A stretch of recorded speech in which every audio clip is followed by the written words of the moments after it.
Well, welcome back to another episode of See Hear Love, and you have joined us for our series on Melinda Gets to Know Her Mentors. And if you haven't been tracking with us the last couple of weeks, you have landed on a really, really good day, and I can't wait to introduce to you my guest. But I just wanted to say why I am doing this series.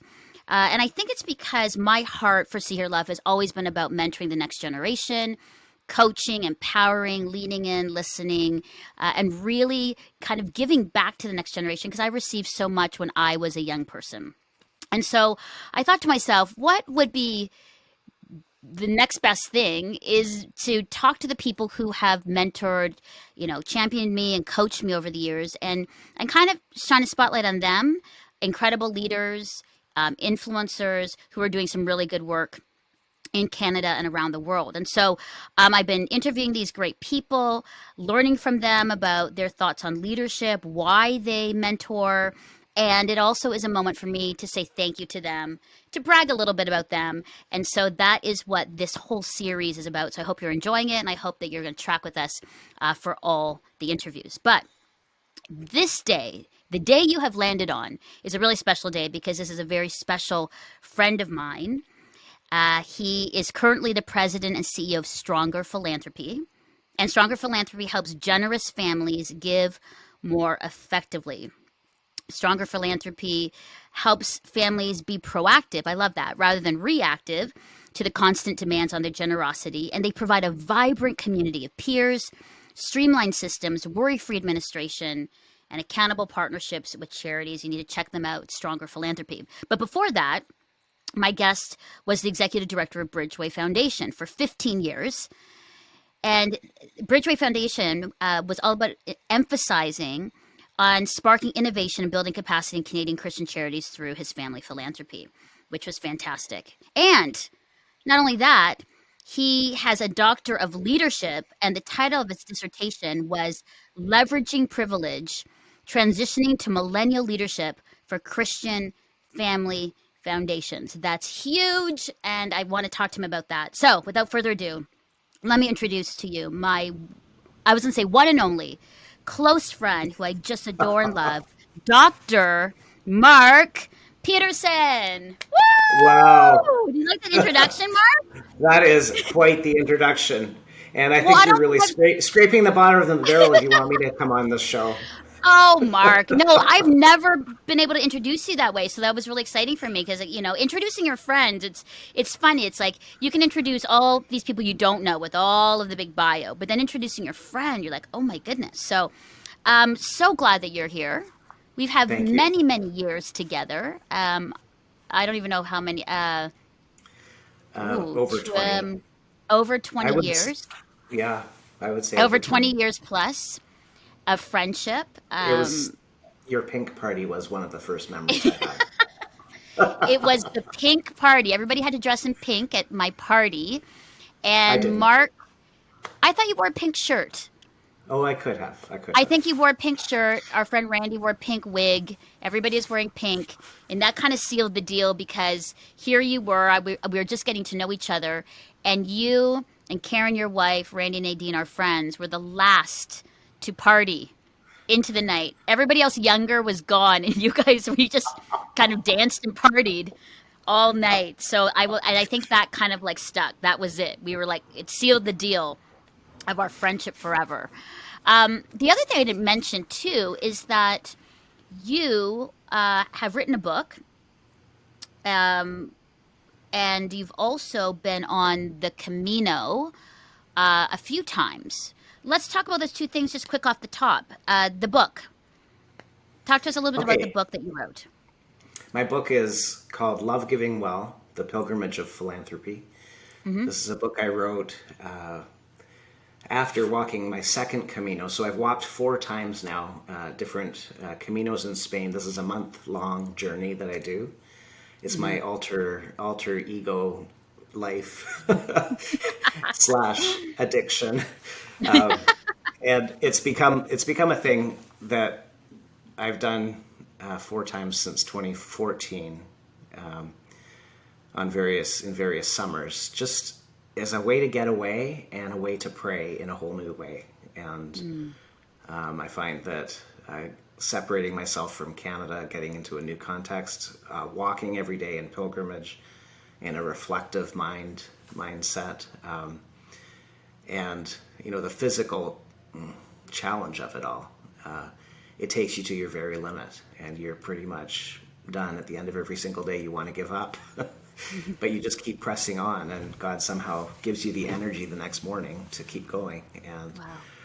And so I found it not just a great adventure, but also a deeply spiritual exercise for myself that has rejuvenated me each year. So, so I use that second Camino, the second time I did it. I used that as the framework of this book that I wrote on philanthropy. So my career has been in philanthropy, as you've mentioned. I've been involved working with families and helping their generosity flourish through providing systems and connections and networks for them to give effectively.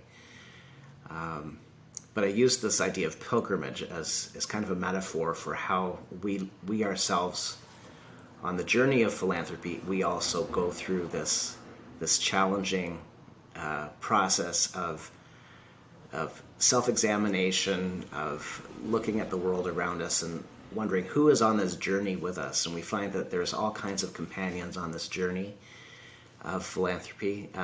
And an example is you and myself. We found ourselves walking in the same direction.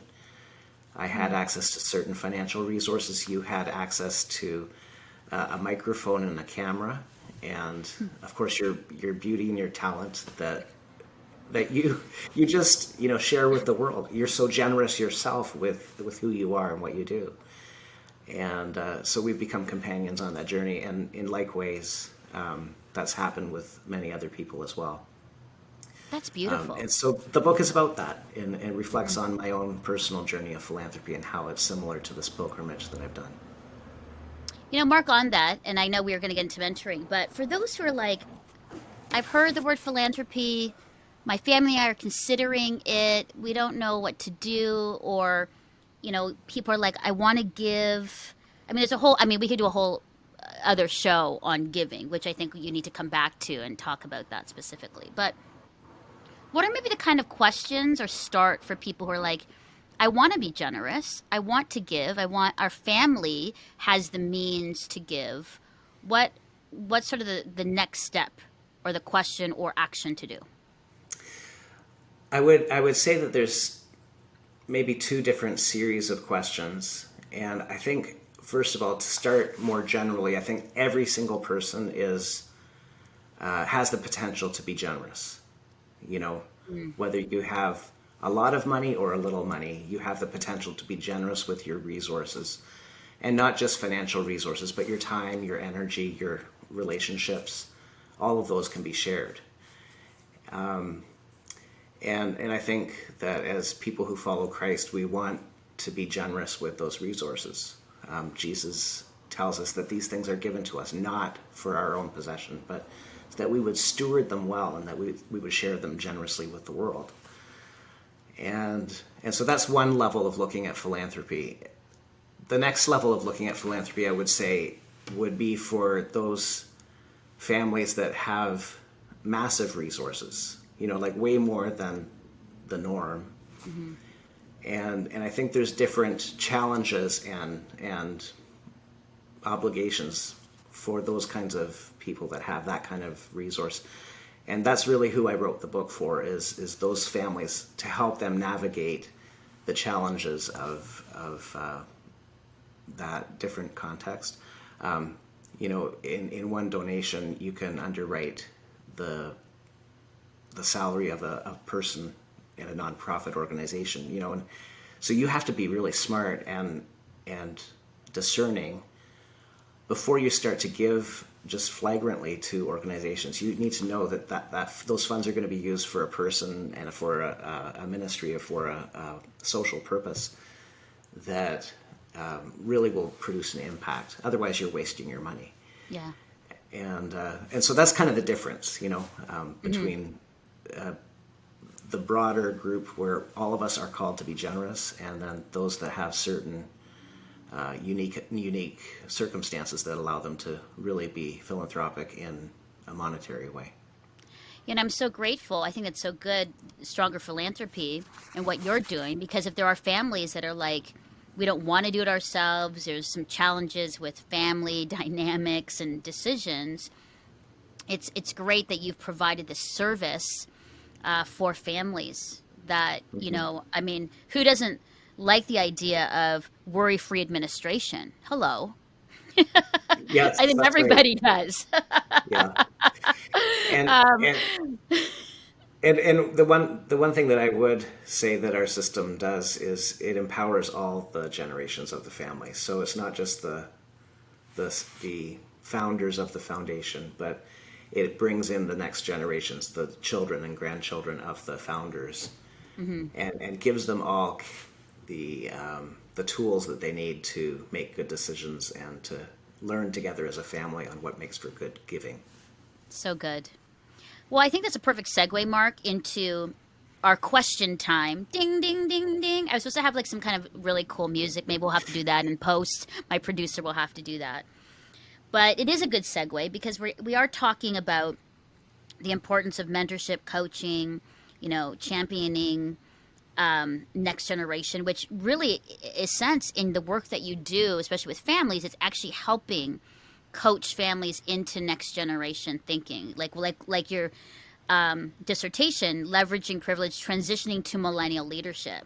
Mm. So in a way, you are kind of coaching and directing and consulting families in the next generation within their own family. So I think it's perfect. As we start off the first question, I mean, partly for you on maybe why have you supported? What have you always been a person who wanted to coach and you know, be a champion and support next generation? And any advice on in your own personal journey for those on how to do it well?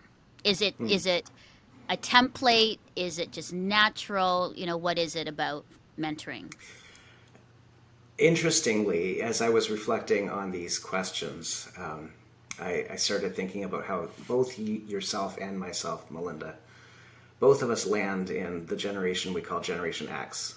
Am I Hmm. right? You Yes. know, and Yes. and Generation X, the sad little generation between the boomers and the millennials, you know, both those amazing big cohorts. And I'm at the very top end of that generation, and I think you're near to the millennial end. Mm-hmm. But both of us have ended up in that Generation X cohort, which by virtue of its demographics means that the boomers, of course, had all the positions of leadership and power, control, money, all of that stuff. Hmm. Then the millennials are coming up, and they're the ones that have they're the biggest voting bloc today, you know, and they're the ones that are into their careers as well right now, Hmm. and the Generation X is really a smaller generation that is really kind of the bridge and the stepping stone between those two generations. And so I think mentorship actually comes very naturally by virtue of demographics to Generation Xers, because we see the need for there to be a bridge between those generations in terms of leadership. You can find how-to videos all over YouTube on how to run an organization, how to raise money, how to do whatever. But what you don't have on YouTube and what you don't have virtually is long-term, deep relationships of people that know you and love you and or walking alongside you. And that's what I think is the value of mentorship and of good, solid coaching, long-term direction from people who have more experience and more perhaps have some wisdom to share. It's not like they're perfect and they know everything. No, it's often a learning environment where in a mentoring relationship both parties are learning. It's just that those who have lived longer have a lot to offer, I think. Hmm. Yeah. You know, Mark, when I first met you, and even for the many years, you were always in places and spaces of providing conversations or sponsoring conversations for next gen, which is so funny. Next gen was the Gen Xers. Like, we weren't really talking millennials 20 years ago. We were Mm. talking kind of our generation, Gen Xers. Why was that? Because I remember that in Canada, you were in those spaces all the time, inviting people to the table. We didn't even use that. I mean, now that language is so used, but then you literally were inviting people physically to a table to have these conversations about how to reach the next generation, or new ways on, you know what I mean? Like, you were always involved in those spaces, and or organizations that were about that as well. Right. Yeah, I think even if you go back as far as 20 years ago or more, I think for my generation there was always a niggling sense and a suspicion that the way that things were within our world were not sustainable. They were not going to Mm. continue as they had been. That things needed to change, and so we were looking for, okay, how do we get our way out of this? How do we dig our way out of this mess that we're in? And I think that's true of you know the the Christian church, but it's also true of our society as well. You know, there's a lot of unsustainable things happening in our world that need to change, and so looking at new generations and seeking their involvement and advice is important. And so I think we tried to create spaces for that to create space where new people, new voices could be heard and brought into the conversation because the old ones weren't making any more sense. you That's know? true. I Yeah. agree with that. I agree with that. And I think we're in a time, I mean, even within the church and evangelicalism, our own experiences, there's a lot of shift in those years, right? For us as Gen Xers, on Mm-hmm. church and theology and the way things were supposed to be from our parents and family origin. There's a lot of learning and relearning in that time. And Yes. so that really is good.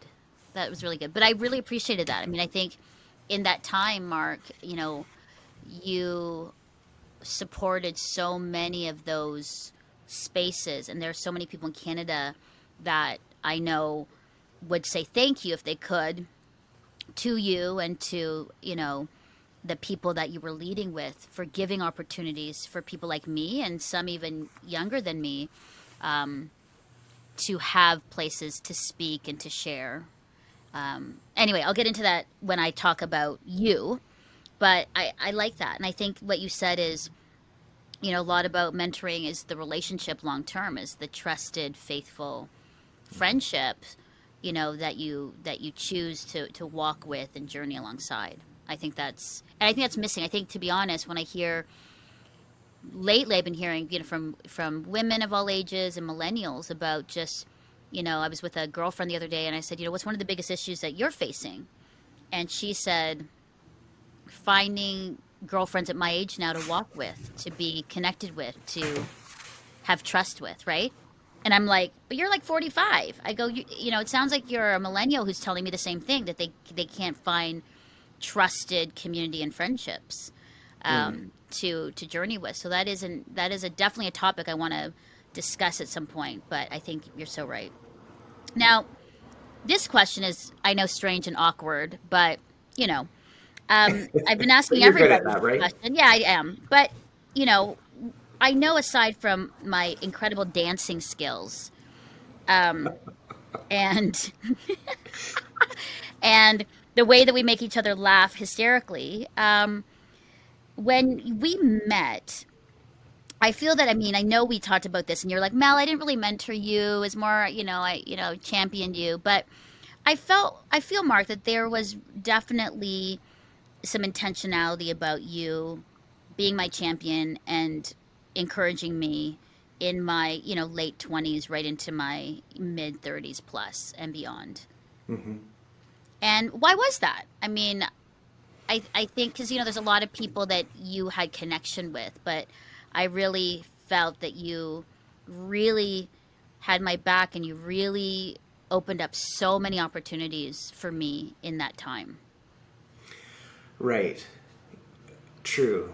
I mean, I saw in you from the very beginning the potential that you have, and I think that was an attractive thing, to me, that to work with you and help you find a pathway forward to channel that potential into something meaningful, into influencing and bringing a positive change to our world. You know, so it's leveraging that potential. You mentioned actually earlier, the title of my dissertation was leveraging privilege. And the privilege that you had was the potential that you have, and you have your skills, you have your abilities, in media and communications, in relating to other people, which you do effortlessly. And so how do you leverage those things? And so it was about actualizing that potential, and I saw that ability in you. The other thing I found in you, Mal, was you have an amazing drive. Your work ethic is unparalleled.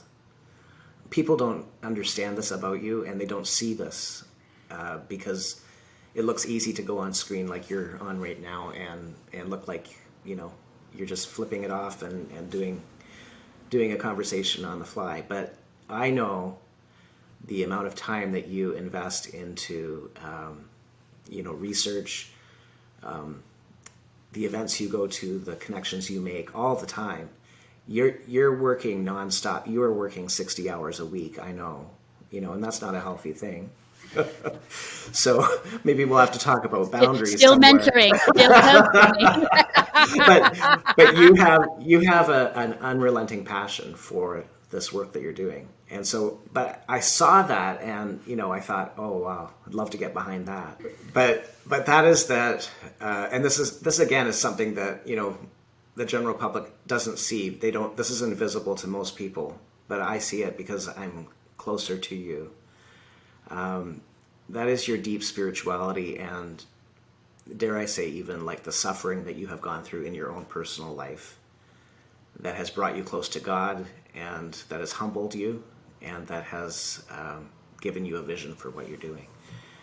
And that's been huge, because I think that if any of us want to serve in Christian ministry, that it's a calling to suffering. It's not a calling to glory. It's a calling first to suffering, and you've identified that and you've entered into that, because that if we're following Christ, that's where he goes first. Wow. That I wasn't expecting that. Thank you, Mark. And I'm a little emotional about that, but I really appreciate your thoughtfulness in thinking about that and thinking about the question well. And again, it wasn't for, I think it's, I always sometimes wonder because it's funny, eh? You could be where I'm at and where you're at, and you still kind of live sometimes in an imposter syndrome, or if they find out who I really am and that I can't do any of this work, that I'm just trying to make it up as I go along. I'm trying to research as it happens, because on YouTube, to be able to like manage a show, it's, and so just to hear these things, it means a great deal to me, especially coming from you. And I'm glad that you say that, because you're right. A lot of people, it's funny when people come to the studio or see what we do and produce, they're just like, oh yeah, that that just happens. It's like, then they actually watch all the work that goes behind it, and they're just like, I had no idea. The research, the contracts, the connection points, the guesting, the fundraising, all of that is work behind the scenes. Yes. And Yes. I know I have a very small team, but a lot of the work I do. And I a lot of people don't know that. They think, people have come to me, Mark, and said, oh, so you have a team of 20, like 5 producers.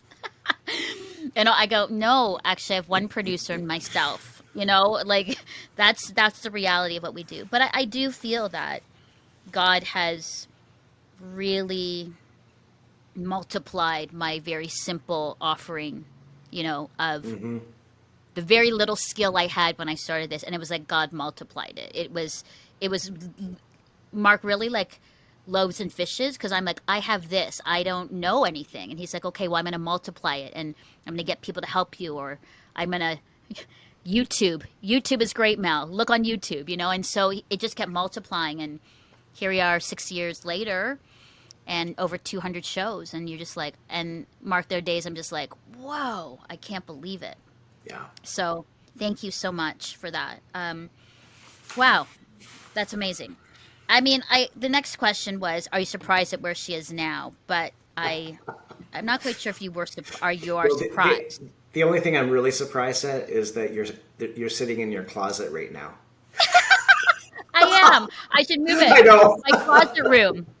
In my closet room, that I'm not in the studio, because I'm like, it's Mark. He can join me in my closet room with my dresses are hanging here. My bags and makeup are over here. I love how you just outed me right out, like, and you're in your closet room. This is no pro studio place. Oh, I love it. Um, Let me talk about you a little bit, because as somebody who, you know, for those who are listening, one of the greatest things was when I was in my late 20s and more early 30s, mid 30s. Mark really, I would get invitations from Mark saying, "Hey Mel, this is a great young person's event up in Ottawa. This conversation you need to have around the table with other young people about what does the evangelical church look like, or where is it going." Mel, I think you should really keynote on this conversation with the churches, because they need to hear a Gen X voice. Mel, I really think you need to be at this event to meet these people, and over and over and over again. Mark, I know it sounds big, but where I am at today, I don't know, with some of the people and the connections I have and where I'm at, could have happened without you. I think that you not only, what I love about you is your generous way of opening up yourself and your connections and people to others. You don't hold those close and guard them and own them. You are very generous in connection, and it's not networking. People use the word network a lot. It's, you trusted me with friendships that you had, and I hope that I'm the same way with others. I've been told that, and I was actually going, where did I get that from? And I think, Mark, I really got that from you. I saw that, here you were with great influence, with incredible spaces that you were a part of and people and groups you were a part of, and yet you opened that up to me. And now some of those people and connections are some of my closest friends. Some of those people and connections are why I'm actually at the work and in the work that I'm doing. And that has, honestly, a lot, more than a lot, to do with you and your generosity in your relationships with me. Uh, what I love about you, and so grateful, you are so fun. I don't, I think people, as they get to know you, that you are fun. You have the best laugh in the world. You are a great dancer. I don't know if people know that, but you can merengue and do those, like, Colombian dances like no other. It's amazing. I think that's really neat to have somebody who is so smart, who is a doctor and is so smart, but yet on the other side, have the side that is fun and free and open and can laugh loudly and let the world hear, which is me, and yeah, I don't get to meet a lot of people that way as well. You are so smart. And I don't think people really know that. I think they know you are, but you really are, smart and wise, thoughtful, deeply thoughtful about life and the way life works, and your own faith and theology. Like, and you love knowing a lot of things. So you're a reader, and you like to learn, and that's definitely makes you a great leader as well. You know, you've inspired me to go for it, to be at the tables when I felt intimidated, to use my voice. And you and Karen were, I will say, that were the first check to See Hear Love when I launched. So Beautiful. listeners and viewers, the first check I got that really said this is something that this is going to happen. God, this dream that you've given to me is really legit. Mark and Karen gave me a check to start See Hear Love and to support my show. And so, Mark, you know, I'm incredibly grateful for your friendship, and I'm incredibly grateful for, our trip to Italy. We can't forget that. Oh my. Are we going to get into all Oh kinds my, of the Italy stories and the now? cottage and so many things that we won't mention here on this national, international broadcast podcast. But I just wanted to say that too. These are the things that I love about you, and just wanted to say, you know, with this time, because you couldn't go anywhere, I had you, and I could just say this. So, thank you so much for your friendship and for just all the support that you've given to me over the years. I deeply love you and appreciate you. Thank you, So, Melinda. That's beautiful. on that, on that, Mark, your top three leadership tips for a young new leader, habits that you believe they need to cultivate to be a great leader. As we're talking about next generation, from your experience, what would you say top three, or you could go four, because that seems to be what you like to do. What tips or habits that Okay. make you a great leader? Okay, here we go. Okay. I'm going to give you three. I may go to four. We'll see. Okay, But okay, and these actually flow out of the dissertation I wrote. I okay. had a look at that dissertation before our call today. But the first tip, I think, for next gen leaders is simplify. So we're in a world that is so Mm, crowded. Our headspace is so crowded. My headspace is so crowded. You know, there's no yeah. room in it for anything. We need to simplify. And, you know, if it means, well, one thing, I mean, not everybody needs to do this, but what I did recently, for example, was I deleted my social media apps off my phone because I just thought, okay, I have no more headspace for this stuff. Hmm. So I can go to my Facebook when I'm at my desktop, but I don't have it on my phone, and it's just not there anymore. And so it's saving me all kinds of time.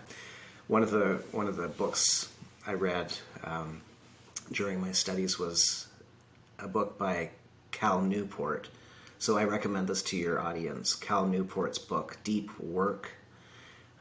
He's written several others as well with similar themes as this, but the theme of deep work was if you want to get something done in our world today, you have to get rid of all those distractions and simplify. Hmm. So Wow. so think about that. Google him. Google there he's got some podcasts. It's worth listening to. The next tip I'd like to suggest for next gen people in leadership is to learn to adapt, Hmm. and this would come from there's a wonderful social researcher based at Harvard named Ronald Heifetz, and he developed a theme called adaptive leadership, which says that if you want to be a leader in today's world, then you have to learn how to interpret the signs and the times, and you need to take a look at what's around you, observe well, then you go move ahead, but then you adapt whatever approach you're taking, and so you're constantly adapting. So whatever you're creating, whether it's a media show like a show like you're doing at See Hear Love, or if it's teaching a course, or if it's serving the hungry at a food bank, or if it's working in IT in a tech firm, you have to be adapting all the time and using those adaptive leadership skills to learn how to keep up with the changes in our world, and to be responsive and to have a positive impact. So That's good. first of all was simplify, second was adapt, and the third is individuate. So Ooh, just as great. we talk about being stronger together and that we need each other in mentorship, and that's very good and helpful. But what I see happening with next gen people is the failure to individuate. So it's becoming more and more like you have to toe the party line, you have to think the same thing and agree on the same thing, and you can't diverge from anything of the political correct thought. And if you do, then you're canceled or you're wrong, you know. But I think that what we need are leaders today that know how to individuate. There's a book called A Failure of Nerve by Friedman, where he writes that where leadership is lacking today is that people don't have the nerve anymore. They don't have the nerve to be themselves. They don't have the courage to stand up and actually lead, knowing themselves and knowing who they are and what they have to offer the world. But they just kind of toe the party line, and everything is so bland and uniform and doesn't make any difference at all. This is one of the things I think that you've done, Melinda, in your work is you've actually stood up. You're not afraid to be a tall poppy in the sea of poppies. You know, we have a thing in Canada where we cut down on all the tall poppies because we're afraid of anything that's different or successful. We tend to cut them down and make everything uniform. And I don't think that's the path to leadership at all. So I'd encourage people to individuate and become themselves. Wow, Mark. So simplify, adapt or adaptability, and individuate. Individuate. Those are great. Those are really, really good. I've written those down. And the books again, Deep Work by Cal Newport. Yes. There's another. Ronald Heifetz on adaptive leadership. You can Google that one. Yeah, And then Friedman, A Failure of Nerve. that's good. Those are so good, Mark. One thing I thought about, because I didn't ask you earlier in mentoring, for those people, kind of Gen Xers like us, who are just like, I have no time to mentor, coach, champion people, next generation. Maybe it's not, I don't even have time, I don't want to, because I'm too busy. I don't know what to say, what can I offer? Like, what do you say to those people? Because here's the thing, Mark, like, I have so many young people coming to me going, can you mentor and coach me? Like, and I'm finding that a lot of my girlfriends who are in leadership, they can't take everybody. So No. obviously that's why people are now forming, like there's a lot more women's groups in Canada and in the US that are forming these collectives and mentoring groups, because what we're finding is a lot of women leaders are saying, I can't do it one on, the demand is so great.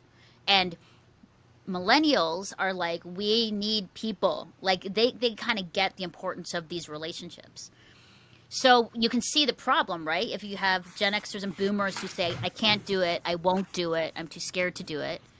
And this need of next generation saying, we want you. And now we have that challenge. So what are your thoughts around that?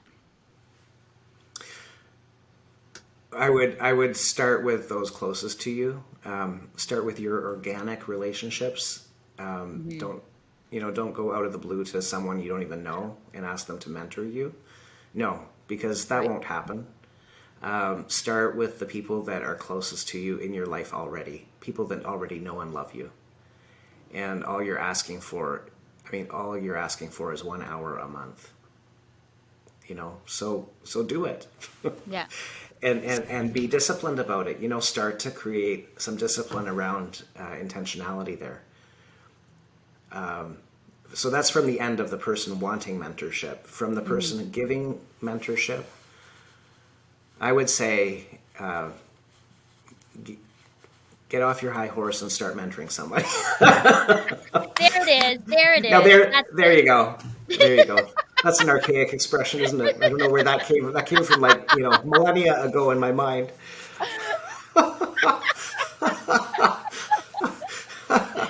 Get Get off your high horse and get Yes, going. I was channeling, I don't know, someone from Memphis. Yeah, exactly. No, I think that's good to say because so many people are like have the excuse, and there really isn't. If you're saying like it's an hour a month or whatever, we can carve that out. You know what I Yes, mean? yeah. We can carve out an hour. And particularly, like, okay, I just had my 58th birthday 3 days ago, I think it was. And, Wow. uh, you know, You don't look so, 58. well, I'm feeling it. Okay. That's what they But say. You don't, yeah, exactly. yeah, when you get there, like, you need to be sowing seeds into the, next generation. Like, it can't just be about hanging out with your own kind and type. You have to be, if you want to see life happen, Hmm. you're going to be sowing into the next generation down. It's an absolute essential. Yeah, no, I agree. And I'm glad that you said that because there are so many people that I've met in churches, women's, conferences are like, oh, Melinda, this is, and it's so funny. And I'm not outing anybody, so I'm generally speaking, but there'll be women who are like, I don't have any purpose. I'm so bored. I'm Right. older, so I'm retired. I don't know what to do. And I was like, are you mentoring? Are you connecting with people in the church or, on your granddaughter's sports teams? They're like, no, I just don't have the time or I just can't do it. And it's like, you can. And meanwhile, you've just been complaining that you don't know what to do. You feel very, purposeless in your life. You don't know in this new season or stage of your life what to do. And yet, here is an opportunity where thousands and thousands and thousands of young people are looking for a coach, a mentor, just to kind of help them. And it's not like I think, Mark, people are afraid that they have to have all the answers. Mm-hmm. Mm-hmm. Like if somebody comes to you and they have a thing and you don't know, I think there's fear.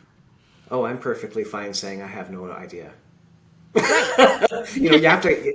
Hopefully, your mentor will also be able to say, that they don't have no idea about certain things. Yeah, exactly. And I think also too that comes from the Gen Xers who came out of a culture and especially in church culture that you did have to have all the answers. Like there was something ingrained in that time that we had to know everything or have the answers for everything. And now it's refreshing we can say we don't know.